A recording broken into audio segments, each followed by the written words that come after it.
J'ai de bons souvenirs de mon passage sur mes chemins de Santiago. Peut-être parce que ce fut le premier. Je garde un souvenir spécial de l'arrivée en Galice. On s'était levé tôt. C'était une étape difficile, assez longue. Et le pire était la faim. Nous sommes arrivés avec la bruine et le froid, malgré le mois d'août.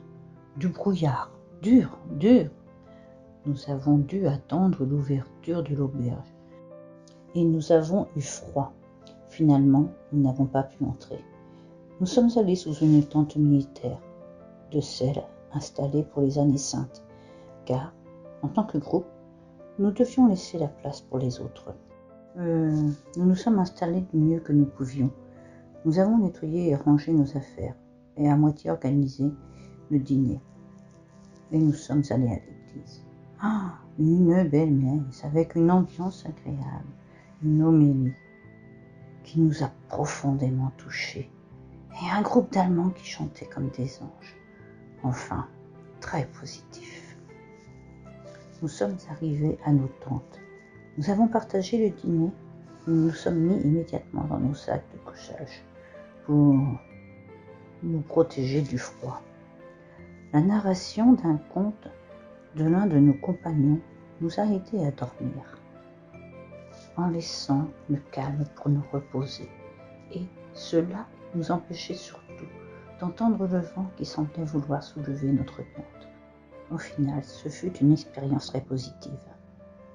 Bonjour les pèlerins, je suis dans un endroit magnifique, comme vous pouvez le voir, en pleine nature, entouré de vaches, de veaux. Bon, l'essentiel est de vous dire que ce chemin virtuel, pour moi, est très spécial, parce qu'il est arrivé dans un moment de ma vie où je vivais sans ressentir, sans vivre, j'étais figée, sans énergie.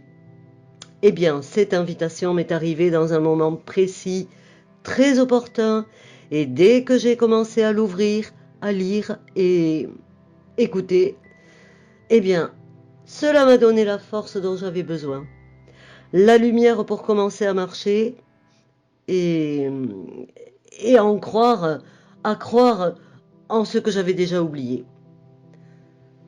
Je me suis promis de sortir tous les jours de la maison pour voir les montagnes que j'ai au pied de la maison. Et je prépare tous les soirs avec enthousiasme mon sac à dos, mes bottes, au cas où il pleuvrait, au cas où il ferait beau. Et me voilà, comme je dis, en pleine nature.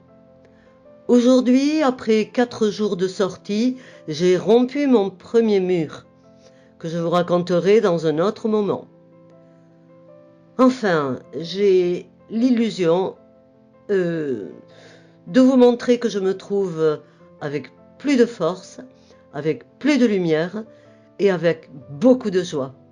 Eh bien, j'encourage tout le monde qui n'a pas commencé ce chemin, de le faire parce que quelque chose nous bouge, je vous assure. Un bisou pour tout le monde, Ultreia, bon chemin!